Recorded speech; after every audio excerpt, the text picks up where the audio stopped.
Blog Talk Radio. Welcome to Institute for Personal Development, where total consciousness is the new frontier. Kriya Yoga is the union of the individual with the divine. Join us as we explore the practices that initiate this process.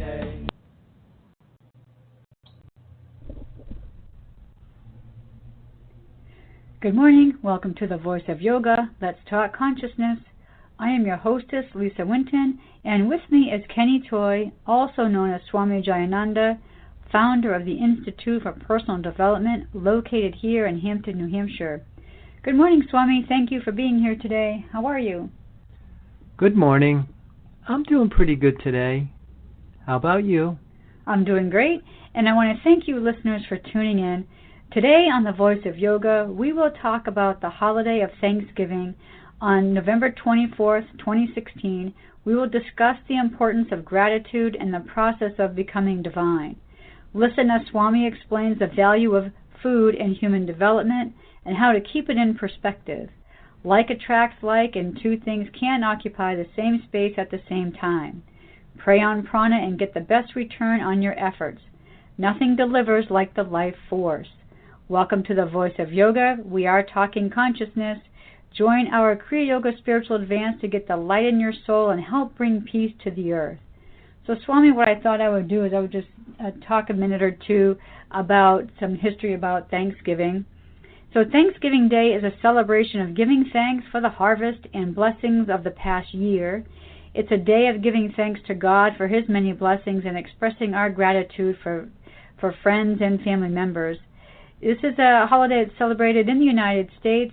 Thanksgiving Day dates back to the Reformation period and is accompanied by prayers, special ceremonies, and feasts. Thanksgiving is observed on the fourth Thursday in November of each year, and so people will remember, if they've forgotten, in the year 1621 was the very first Thanksgiving Day feast that the Plymouth colonists had with the Wampanoag Indians. So, Swami, let's talk about, in our summer we said that you would explain the value of food in human development and how to keep it in perspective. So what does that look like? Well, Thanksgiving is a time to be grateful. And the whole thing is to have this hierarchy of needs, things that are essentially important to sustaining our lives. And so when you outline this hierarchy of needs, you find that food is really pretty low on the chain, that your number one life-sustaining force is what we call Prana, the life force. And putting that in its position of importance is of the utmost importance, because one of the things that you find is that to put a lesser God in a position of importance of a greater God creates a failure force in our reality. And that's one of the reasons why we say thinking right is so important in Kriya Yoga, because thought is really your number one life-sustaining force. That thought is to prana as water is to drinking, as food is to eating. And so the more we understand how to prioritize our needs and to put this number one life-sustaining force in its position of importance is fundamental in development, because what we're really trying to do is create this association of the feeling of being happy with the availability of what we really do need. Because one of the things that we always say is that we don't come in with that programming, that our bodies actually are looking for food, mother, and approval. And that's our original state of consciousness. And to change those reward circuits in our brain, to change those neurological pathways, is how the human being begins to grow psychologically and spiritually. And so a big part of doing that is putting food in its perspective, putting it in its place of importance in your value system, in your reality system, so that you are more accustomed to using what you need to produce the feeling in your body that you're happy. And happiness is just really a state of mind. And this whole thing of gratitude for what we have should fuel happiness. So the whole thing is internalizing the image of what you really do need and having that trigger the feeling that I'm happy because I have this very precious resource. And when we start to do that, I think it changes how we approach these holidays, because for a lot of us, it's all about the food. It's really what we're craving, is what we are looking forward to. And we're kind of giving this concept of God the glad hand and lip service while we're just waiting to, dig into whatever it is that we use to produce the feeling that we're okay. It does seem like a lot of people out there are already stressing out about having the time to prepare all this food, for the upcoming holidays, and people are planning to be, cooking, a day or two even before Thanksgiving in preparation, and doing all the other things that come along with having, family and friends over, and, the cleaning of the houses and the yards and the, whatever else that there might be. And then forgetting about what you always say is, and that is, why aren't we celebrating this, our next breath, and having that sense of gratefulness and gratitude for having that next breath? Yeah, and that comes back to what I had said originally. Well, we don't come in with the programming. So part of it is that we are kind of being true to ourselves, because that's the pattern that we come in with. We do look for food, mother, and approval for validation.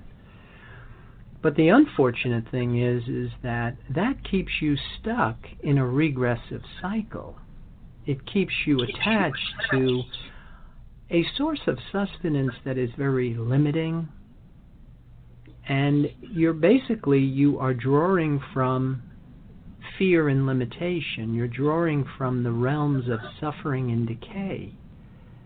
And if like attracts like, look at what's happening.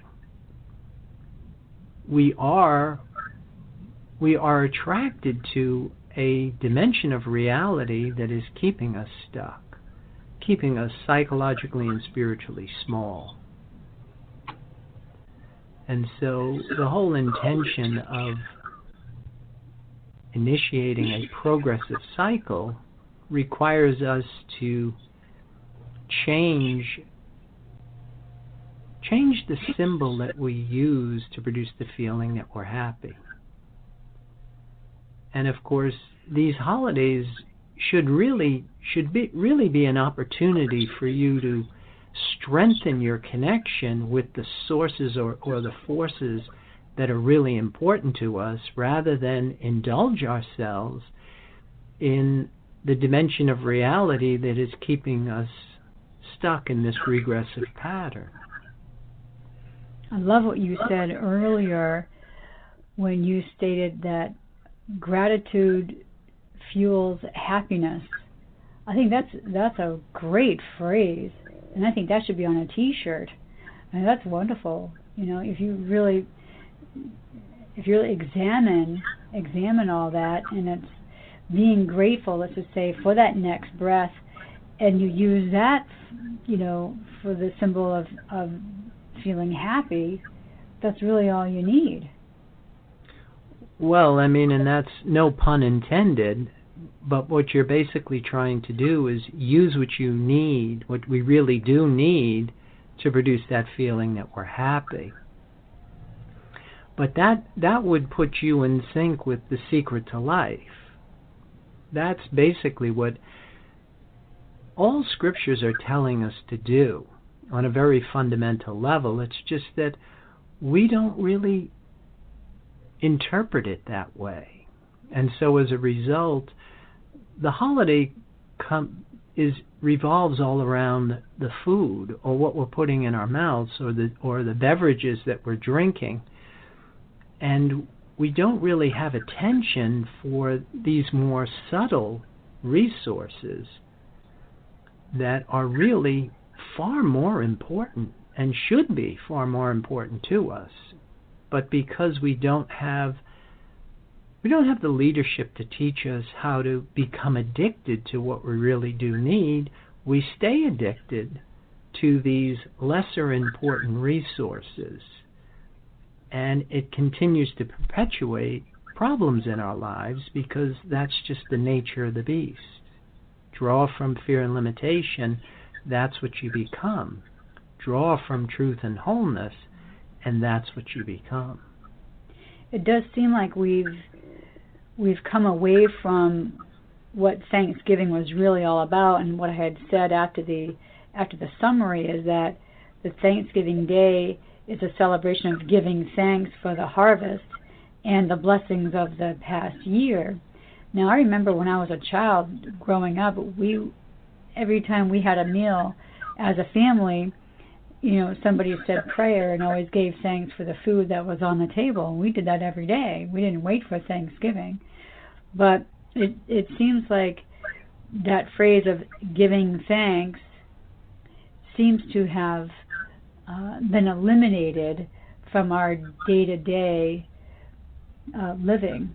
We can give thanks to a lot of things, but I think it's something that we don't do consciously anymore.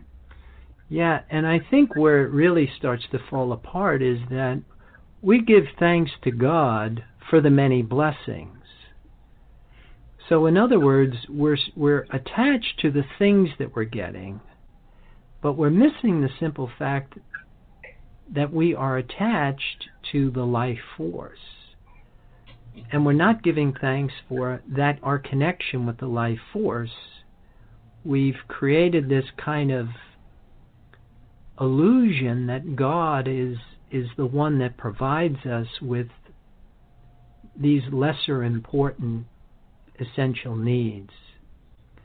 And so there is something that is lost in translation there, where we say you should really pray, P-R-E-Y, on prana, that you should really be indulging yourself in the availability of your number one life-sustaining force, and not giving thanks to this kind of imaginary image for all of the things that we're using to validate ourselves. So I think that's a big thing that we want to try and change. I think that may be difficult for some people to grasp, because they do feel like they have to give thanks for the blessings that they have received, thinking that, like what you say, people think that God is a person and not this life force that's sustaining them right now. So I think there is that breakdown. I definitely agree with you on that. But I do think it's almost about that time we need to take a break to hear a word from our sponsors. So listeners, we'll be back with you in a few moments.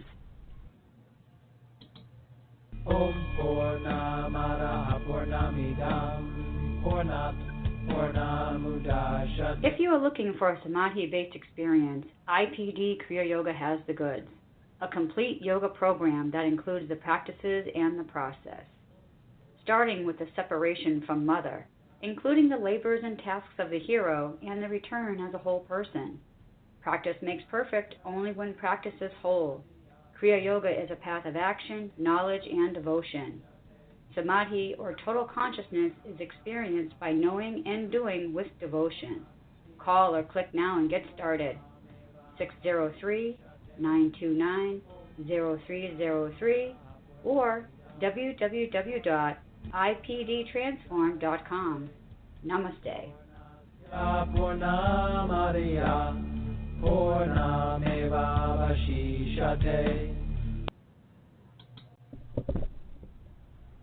And welcome back. For those of you just joining us, you are listening to The Voice of Yoga, and we are talking consciousness. So we are talking about Thanksgiving and talking about that it's really not about the food, although I think that's what we're conditioned to do with the TV commercials and so on and so forth, is that I think we're conditioned to think that that's what we have to focus on, is this bountiful table full of food. And when I think about that, Swami, I was reminding myself about this movie that Tom Hanks was in, and then he was a survivor on this one island, and then when he came back and was rescued and he came back to the United States, they had a party for him in his hotel room.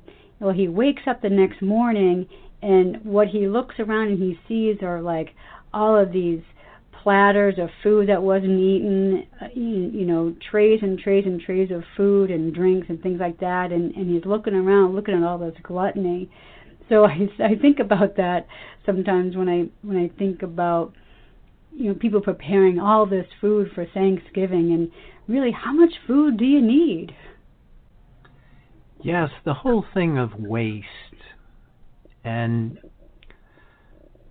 maybe overindulgence in a resource that really shouldn't be in that position of importance. And I think that's a big thing that starts to happen, is that the whole concept of eating emotionally starts to happen. So you're using food as a symbol to produce a feeling in your body that you're okay. And what you're trying to do is satisfy an insatiable craving at that point. Because how much turkey can you eat? How much apple pie? How much pumpkin pie can you eat before it starts to get to the point where it doesn't even feel good anymore?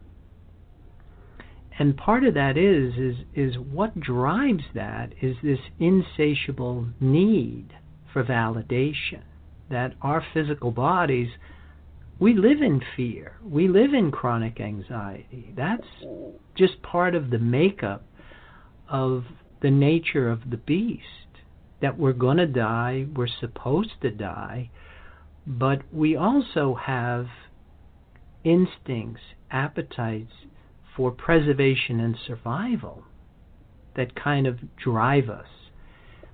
And the problem with the physical body is it has all the power of preservation and survival, but it has no vision. It's blind, and we can internalize anything as a symbol that we use to produce this feeling that I'm okay. But we live in chronic anxiety. And if you cross-examine it, if you internalize the right symbol to produce the right feeling in the body, then you start to put life-sustaining force number 1, thought, in a position of importance that it warrants, and you start to put life-sustaining force number 2, breath, in its position of importance, and now you can start to indulge yourself, and it won't be disruptive to the mind-body complex. You're not internalizing something that's going to make you overweight or become sluggish or become dependent upon something that isn't really giving you the results that you're looking for. It's like you say, eventually things like that will start to let you down. It can only sustain you for a short amount of time, but then eventually you end up realizing that there is something missing. And it seems like, isn't it interesting that it seems like like anytime people want to get together, it's always like, well, let's go out for a cup of coffee, let's go out for lunch, let's go out for dinner. I mean, it seems like in order for us to commune with other people, it has to be centered around something that we have to ingest. We have to put into our mouth. It always has to be centered around a drink or food. Yeah, and again, I mean, it's all part of our conditioning. It's all part of the programming. It's all part of our socialization. And these are all things that can be easily changed.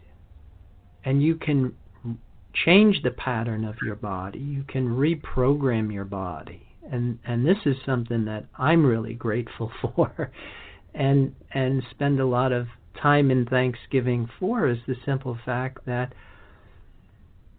I don't have to be controlled by forces that are beyond my scope of power.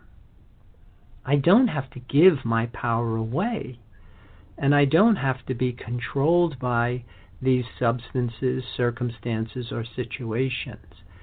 That I can actually change how I think and how I feel just about anything.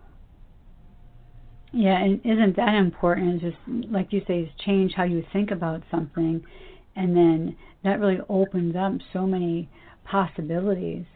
So we know that there's going to be a lot of families out there, a lot of homes, and they're going to be praying before their Thanksgiving dinner. So if you were to say the perfect Thanksgiving prayer, what would that sound like? What would your prayer on Thanksgiving sound like? Well, I think for me it would be that I would show gratitude, I would express gratitude, I would be grateful, and I would acknowledge and recognize the availability of my next breath. And by taking the breath, I would start to indulge myself in something that was even purer, more powerful, and more sacred, this life force. Something that is, even though it's invisible and intangible, it is what is animating my physical body. And to have a sense of connectedness with that, and to have a sense of gratitude for the availability of that, to me, requires your ability to pray. And that's P-R-E-Y, not P-R-A-Y, on the life force. So that being spiritual now, you are not abstaining from food and drink, but you are indulging yourself in these more subtle resources. But what's not being sacrificed is the feeling of happiness, this feeling of being good enough, this feeling of being connected to something that is actually taking you beyond just gratification of a craving. Because that's what I think is very different about this genuine feeling of eternal happiness, as opposed to these lesser feelings of worldly happiness or intellectual happiness. That intellectual and worldly happiness are insatiable cravings. You get what you want, you become rapidly dissatisfied, you want more. Or you get what you want and you live in chronic anxiety for fear of losing what it is that you have. That the whole thing is really tainted. Whereas when you're using what you need, what you really do need to produce this feeling that you're happy, this feeling starts to evolve. It's not just gratification of some desire, but it actually is evolving into bliss, wonder, awe, because you're drawing from a different resource. It gives you a different return. You had talked earlier, you were talking about like the skillful uses of thought and breath, and well, let's talk about the skillful use of food, since we know Thanksgiving is coming up, and obviously, as we've been discussing already in the show, that food's going to be a major part of this holiday. So how can we best approach, we have the prayer down now, so how can we best approach our skillful use of food for this day? Well, I definitely think that you want a diet that you can absorb as much nourishment from what it is that you're ingesting. That skillful use of food, to me, really requires a little bit of education about just how can I assimilate as much nourishment from what it is that I'm putting in my body.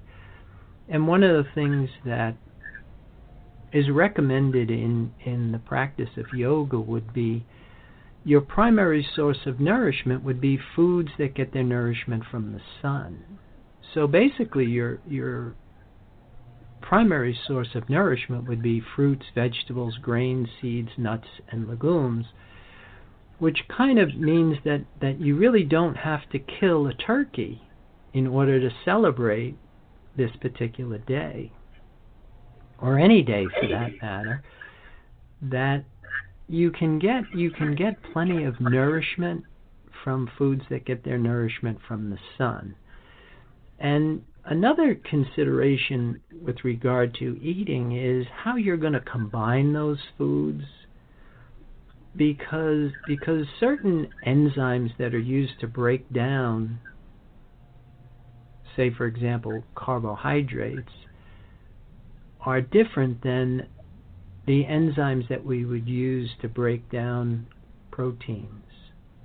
And so combining your foods in a way that you're able to chemically break down the foods so you can assimilate and absorb as much nutrition from them, I think can be something that you might want to consider. And just because you're not eating traditional foods that are typically high in fat, sugar, and salt, that you start to acquire a taste for real food, that you find that real food is more than satisfying, and especially when you're not using it or become addicted to it. That's interesting that you said that, because I had a conversation with one of our yoga students, and she was saying that she had stopped eating sugar, and then she was eating something, I think it was a cracker or something like that, and then she could not believe that she could taste the sweetener.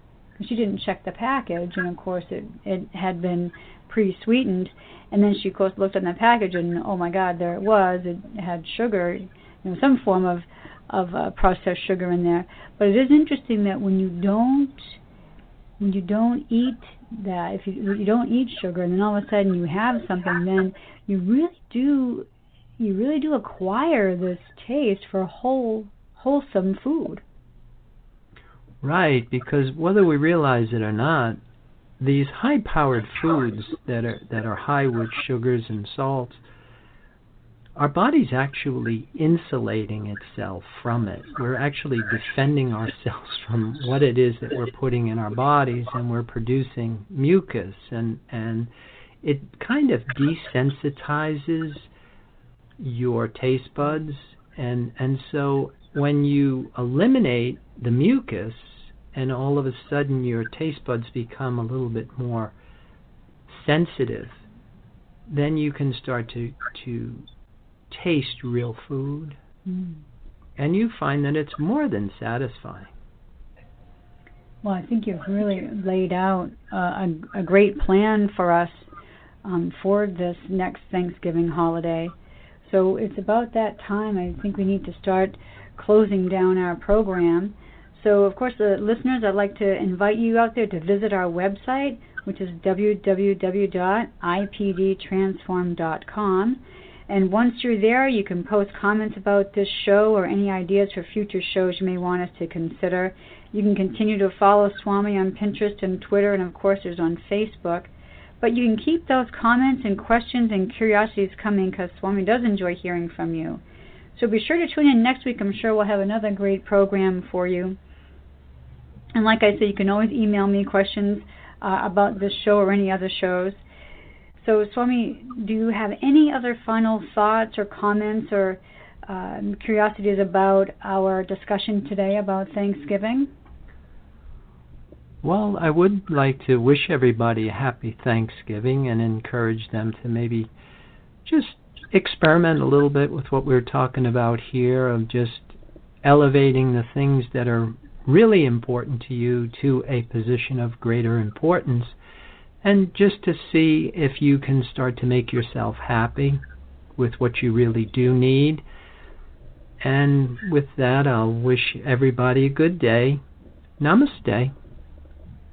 And thank you for listening to our program, The Voice of Yoga. This is Lisa Winton, along with Swami Jayananda, signing off. Have a wonderful Kriya Yoga kind of day. Namaste.